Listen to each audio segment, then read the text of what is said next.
the patient, your mother, or one's father, or one sibling, they live their entire life al pi halacha, and there's no reason why their last few days in this world should also be any different. They should also be privileged to die al pi halacha.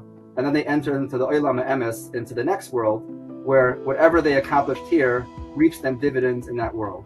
And what we at Chaim Aruchim do is following a very careful Masorah tradition, a very careful halachic recommendation, Jewish law, to the letter of the law, make sure we give people the opportunity to maximize their time in this world. And the same way their entire life they were servants of Hashem, they served Hashem in all of their facets, we want to give them the opportunity to conclude their life as well.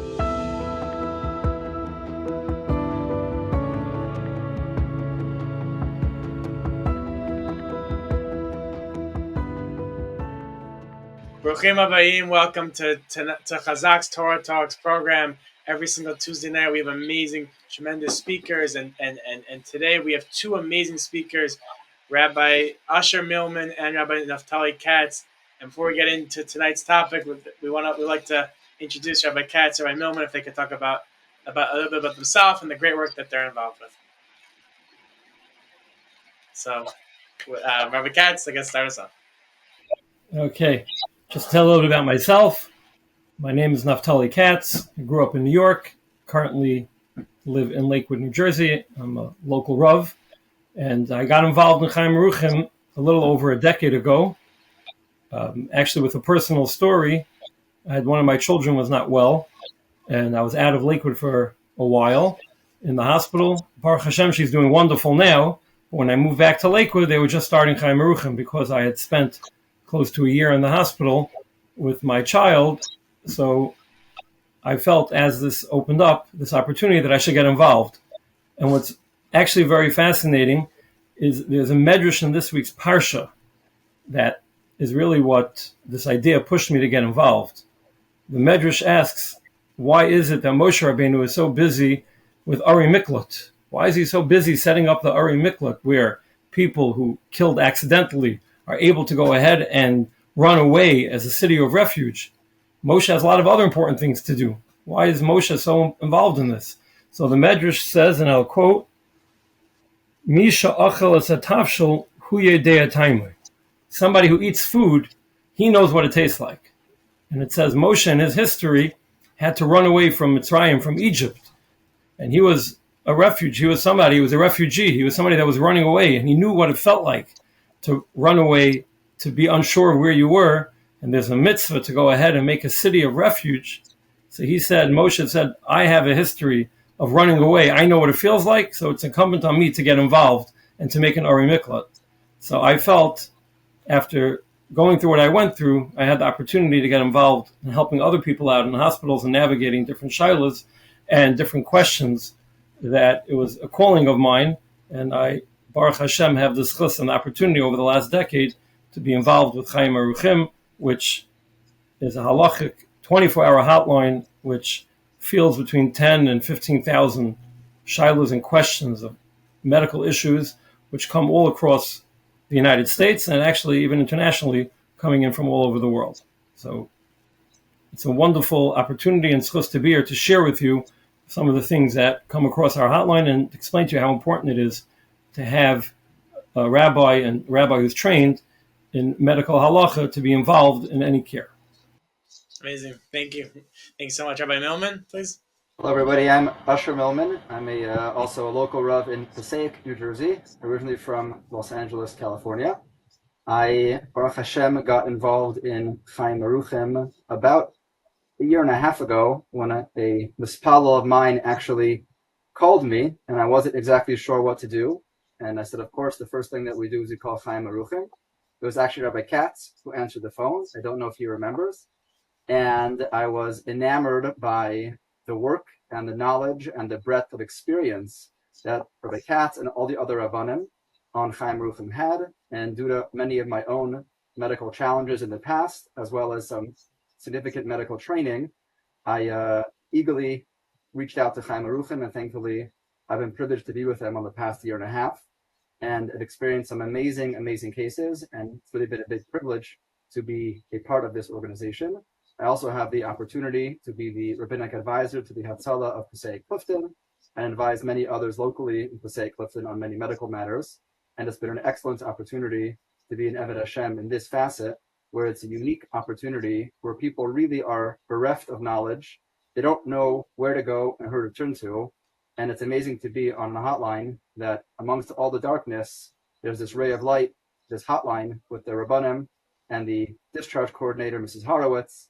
And we're there just to serve Klal Yisrael in all 50 states throughout the world and to give them the opportunity. It's an amazing experience, and I'm very privileged and fortunate to be part of the amazing work that we're doing. Both of you involved in such holy, amazing work for the Jewish world at large.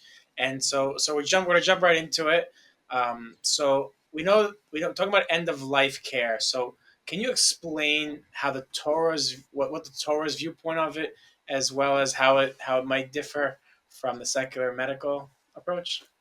Katz, you want to take this one? You want me to do this one? Okay. I'll take this one first. In halacha, as in all, covers all aspects of the life that we live, from the moment that we get up to the moment that we go to bed, from what we eat, from how we interact with people. Halacha and the Daled Chalkei Shulchan Aruch are our guiding light for how we live as those who follow Taryag mitzvahs. And when it comes to the medical challenges that people face, the reality is that halacha also dictates what we do, what we don't do, what is recommended, what is supposed to be withheld. And one of the famous lines that we always tell people is that I'm sure the patient, your mother or one's father or one sibling, they live their entire life al pi halacha, and there's no reason why their last few days in this world should also be any different. They should also be privileged to die al pi halacha. So the secular world has a perspective that the older you get, the larger a burden of society you are on, the more economic resources and social resources that you drain. If you're unable to perform your activities at a high level, perhaps it's your social interactions, perhaps it's your recreational activities, you can't golf, you can't go swimming, you can't go on vacation, you're unable to do the things that are valuable from a secular perspective, so then life itself becomes devalued if you're unable to perform the actions in the way they see as ideal. But as B'nai Torah and mitzvahs, we value every mitzvah, we value every bracha, we value every Shabbos, we value every moment in this world, because once time is over in this world, the opportunity for schar, for reward, is over, and then they enter into the olam ha'emes, into the next world, where whatever they accomplished here reaps them dividends in that world. And what we at Chaim Aruchim do is following a very careful Masorah tradition, a very careful halachic recommendation, Jewish law, to the letter of the law, to make sure we give people the opportunity to maximize their time in this world.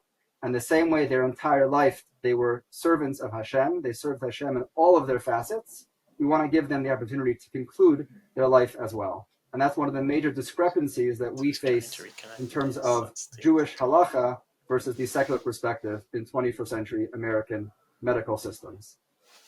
And Katz, do you want to add to that? Yes, I'd like to add that I recently had a case that came up in Düsseldorf, Germany. And it was the first time that the doctor there had ever spoken to a rabbi.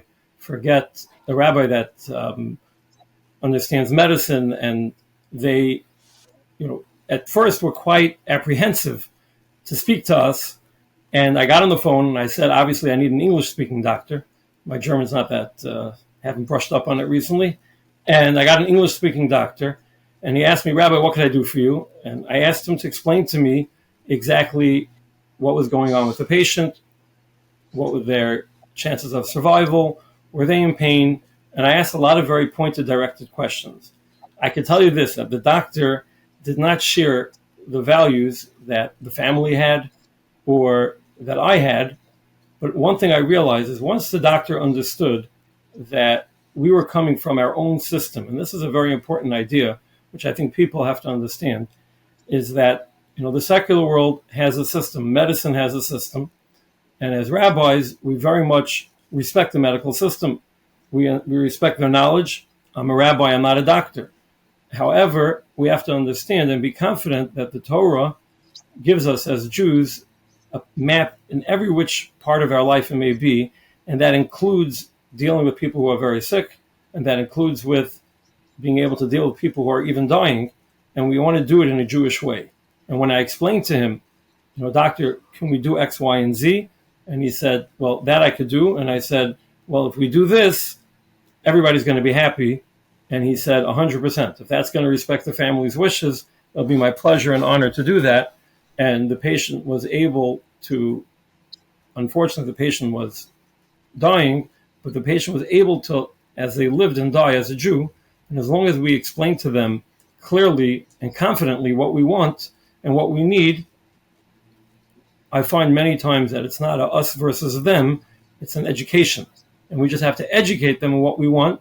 But the most important thing is that we have to be confident that we as Jews have a way that we deal with it. The facts are the medical facts, but then we have a way of interpreting it, and the interpretation is usually where we have to go ahead and have a discussion with the team in order to make sure that we're all on the same page. And on that note, what would you say are the most common halachic challenges, like for Jewish law, the challenges that the Jewish families they face in the hospitals today? So I would tell you one issue is, and this is an issue that's coming up again and again, is regards to nutrition and hydration. What I mean by that is that in the secular world, it's been understood by many doctors that a patient that dies of dehydration, that means they don't have enough fluid in them.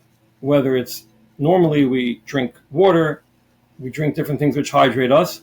When people are not well enough, they would get an IV, which is a simple IV. And many in the medical establishment feel that somebody that dies of dehydration is considered to be a normal way, and they call it part of the dying process. But with Torah Judaism and the way we look at that is that giving basic necessities, which include hydration, nutrition, and antibiotics, are things that we always have to provide to a patient, even if they have to come in ways which are not natural in terms of not eating through the mouth, whether they have different types of feeding tubes that are able to give patient nutrition, that we hold that it's a mitzvah and a commandment to give the patient the nutrition, as long as the patient's still able to get nourishment. There are cases where at the end of life where patients are not able to then what we call metabolize the food, in which case we wouldn't necessarily have to give them food because they can't do anything with it. But when we talk about dementia patients or patients who are declining, we have to be very vigilant when it comes to hydration and nutrition, because this is something that could keep a patient alive for quite a while. I've had patients alive for a year, 2 years, and the medical establishment very much so doesn't look at it in the same way we look at it, and they'd be very comfortable with the patient passing away, and that could often be within a day or 2 or 3 if they're not hydrated properly. Rabbi Katz, I think the nutrition and hydration is one of the main questions that we get in terms of end of life. Another very common question that we get, which I deal with quite frequently, is the question of pain medication and pain management in end of life. Unfortunately, many people, especially at the end of their life, if they're suffering from terminal cancer, Rahman al-Islam, they unfortunately are in a lot of pain. And the question is, how does halacha, how does Jewish law dictate the approach to giving a patient pain medication? On the one hand, pain medication, if given at too high a dose, can hasten one's death. And we're never allowed to hasten the death of a person. And that would be akin to ritzicha, to murder in many cases. On the other hand, the Torah's ways are pleasant, and there's a mitzvah to give people alleviation of pain. And one of the common questions we get from the medical team and the families is, can we give or can we not give? And the answer always is, like most things, it's somewhere in the middle. Of course, you're obligated to give somebody pain medication to make them comfortable, but it cannot be at the risk or the likelihood that you're going to hasten their death. So we never want to give somebody too much. We also don't want to give somebody too little. I'll give an example of a case that I had a few months ago from a relatively young lady who unfortunately was ill with cancer, and the treatment had stopped, but she was told she has 3 to 6 months left to live. And I get a call from a family member somewhere far out of the northeast area, just to keep the case a bit vague. And the mother had gone on hospice just a few days after stopping treatment, and she was told she has 3 to 6 months left to live. And the family tells me that my mother's not doing well. She's on hospice. They've been giving her a tremendous amount of pain medication. She's no longer responsive, and I think she's dying right now. So the first thing I tell her is call the paramedics because we're over 3,000 miles away. It came out through the story that she had some pain, she had some agitation, and the hospice team was giving her a extremely high dose of medication every 8 hours, to the point where they gave her 5 times the normal dose for a regular person. And unfortunately, she passed away quite quickly after. And the unfortunate point of that case is that we could have given her the appropriate pain medication to make her comfortable, and she could have lived in 3 or 6 or even more months in this world and been with her family, been with her children, and been with her grandchildren, and enjoyed them during those last few months. And unfortunately, that was not the case. And this is many of the cases that we try to point out to the family, that there is a balance that can be struck between making a patient comfortable, but not hastening their death. And pain medication especially, something that we deal with quite frequently.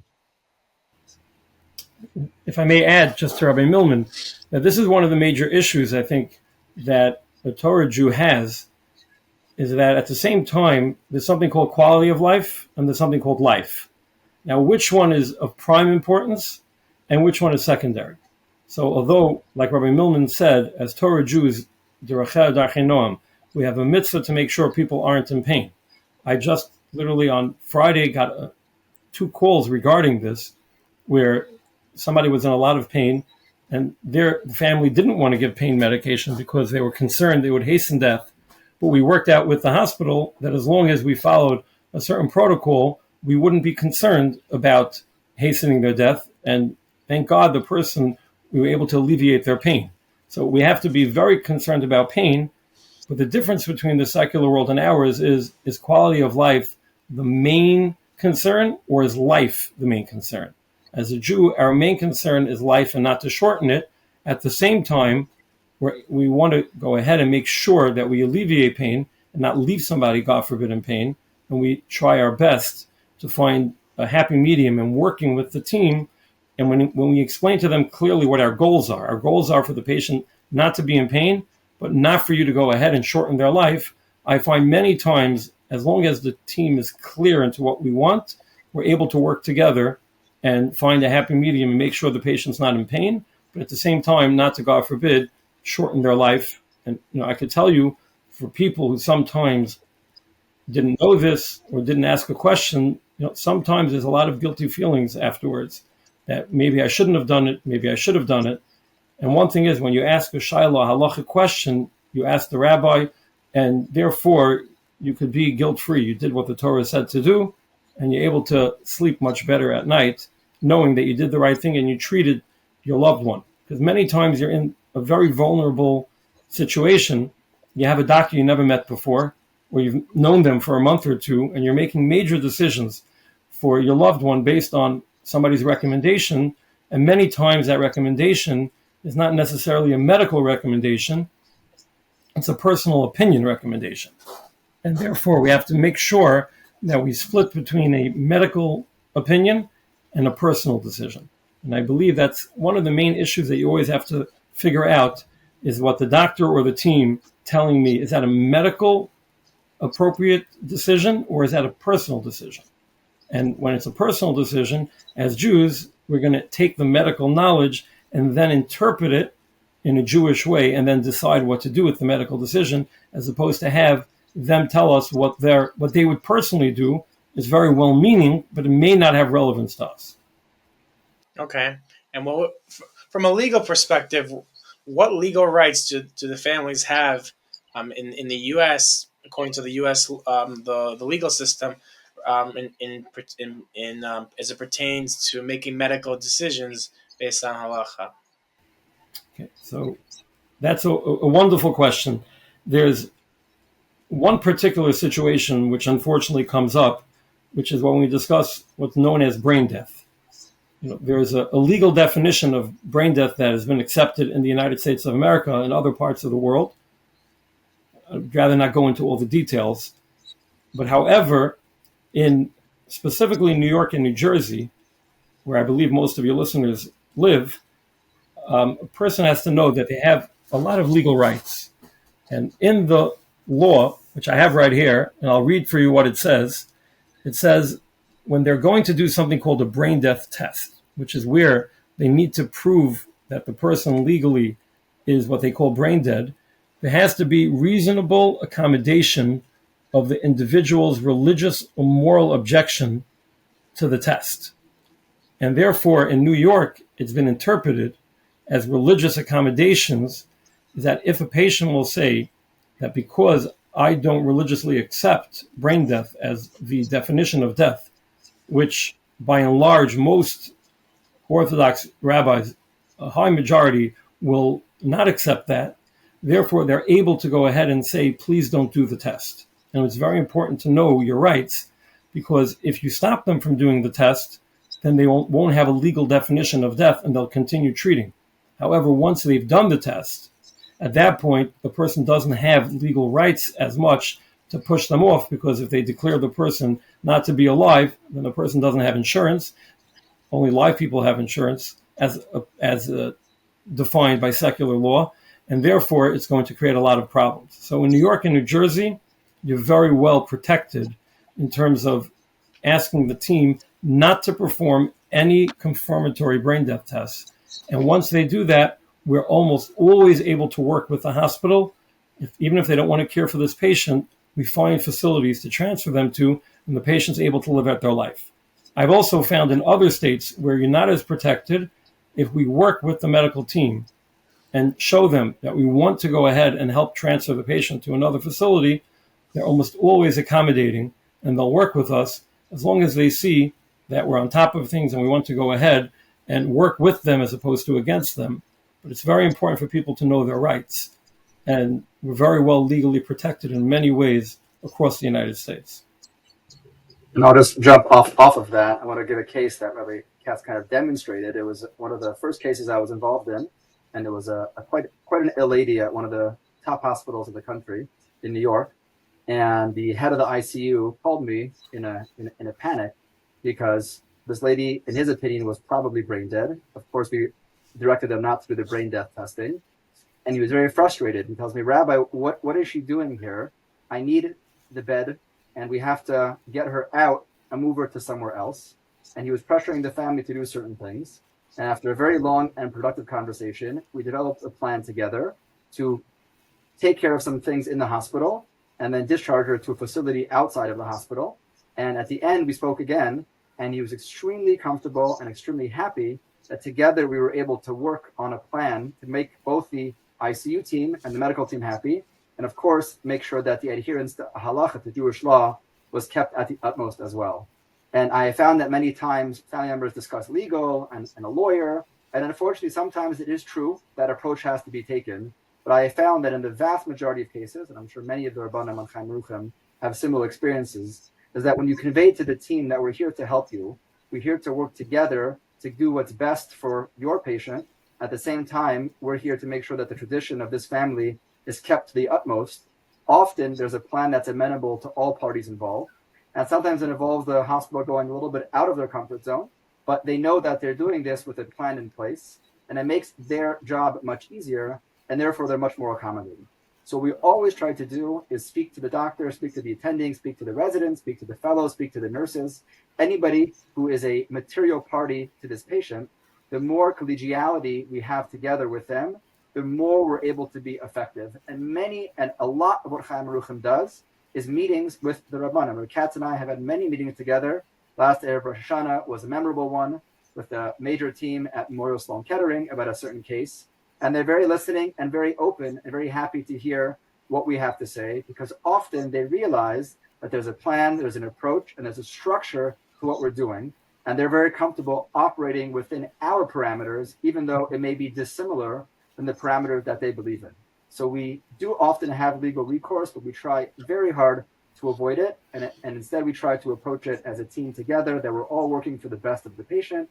And by keeping her ethics and her values, or his or her values, as with a primacy, they value that as well. And often we're able to accomplish what we need without having to take the legal or more technical approach. Thank you. This is so informative. We have a tradition that we ask the guests to leave us off with a final message. So I guess if you could both give us a closing, final take-home message for all the listeners. In terms of the concluding remarks, first of all, I want to thank everybody for listening and taking their time to join with us in this critical information. Chas v'shalom, God forbid, nobody should ever need the services of Chaim Aruchim. But if anybody would ever need, we have a hotline. It's 24 hours a day. It's 7 days a week. It's 365 days out of the year. There's Ashkenazi Rabbanim, there's Hasidic Rabbanim, there's Sfadi Rabbanim. We all work together to make sure the halacha is adhered to. And you should never, ever, ever feel alone in a hospital. You feel lost, you feel confused, you don't know where to turn to. You feel like perhaps there's more to be done. You feel perhaps there's other things that should be done. No one should ever hesitate to call us, and we're here for Klal Yisrael. We will always be at the beck and call for the needs for all of Hashem's children. Just in conclusion, I just had a very difficult phone call with somebody whose husband is not well, and his level of consciousness is waning. And I shared with her the following story, which she found to be very powerful, and she thanked me profusely for sharing it, so I want to share it with all your listeners. There was once a very big gadol who at the end of his life was declining. And somebody went to the Stipler Gaon in Bnei Brak and asked him, what's the point of this person's life? They used to be a big Rosh Hashiva. They used to give lectures and help people and pray, and now they can't do any of that. They're sitting at home and doing nothing. What's the point of them being alive? So the Stipler explained that you have to look at it from a Jewish perspective. He says the Gemara in Kedushin on Daf Mem and Daf 40a says that a Jew that wants to do a mitzvah, but it's beyond his control, he's not able to do the mitzvah, so he or she gets reward as if they did the mitzvah. When it comes to doing an Aveira, something which is improper, if the person tries to do the Aveira and didn't do it, they don't get punishment. The Stipler said, what would this great rabbi have been doing if he wouldn't be sick? What would your loved one, I said, be doing if they wouldn't be sick? She told me what? He'd go pray, he'd go help people, he would give tzedakah, he'd give charity. So I told her, every moment that your loved one is alive, they're getting 100% schar reward for every good deed they would have done if they wouldn't have been sick, without any averos, without any blemishes. So although we wouldn't necessarily want to go ahead and pick that type of life for anybody, but at the same time, if those are the circumstances, we have to understand that it's not that our hands are tied together. We're Jews, we can't end their life. Your loved one themselves is gaining a tremendous amount of reward for every moment that they're alive. Every moment they're alive, they're getting eternal reward that they themselves are going to be eternally thankful to you for helping them.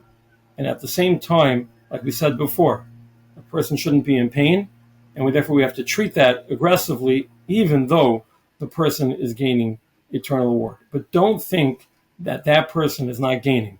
That person is gaining a tremendous amount. And the Stipler said, just this person being around, personally, he himself or she is gaining tremendously. After I got off the phone with this woman, she told me as I was getting off, she said, thank you. You've changed my perspective in caring for my loved one. Now I understand that I'm helping him every moment of the day when I go ahead and treat him, give him hydration, give him nutrition. And in fact, I've had people, we just had a case on the hotline where the doctor said, we think she's too weak, we should let her go. She's not going to have a high quality of life. I had a phone call with her a couple of weeks ago where she said, Rabbi, I want to thank you and Chaim Aruchim for helping me because I just stepped outside and I got the beautiful sunshine. Thank you for not giving up on me. And thank you for working with the doctors to save my life. Now, not only is she able to go ahead and act like a Jew, she's able to live a comfortable, relatively comfortable life in circumstances she wouldn't imagine. She said, thank you for not giving up. Thank you for giving me hydration and nutrition. It made me stronger, and I was actually able to even get better. Thank you, Rabbi Katz, Rabbi Millman, for this very informative discussion. And thank you, both of you and what you do for Chaim Aruchim. It's literally life-changing, life-saving organization. If you said that so many thousands of people call in on the hotline every single year, can you let us know what the phone number is? People could call in if it comes up. Yeah, it's 718-ARUCHIM. 718-278-2446. 718-278-2446. That number is available 24/7. Okay. We appreciate it. Thank you so much, everyone, for joining us. We thank Rabbi Katz, Rabbi Millman, taking the time from the busy schedule to join us. We want to thank everyone for joining us. Of course, every single Tuesday night at 8:30 p.m. on Chazaq.org/live. Everyone should join us. I want to thank Torah Time, of course, one of the streaming platforms. Torah Time is a major partner with Chazaq, and we want to thank, of course, our friends at Daily Giving, who are such an amazing, life-changing organization. And everyone can sign up at dailygiving.org. Thank you, everyone.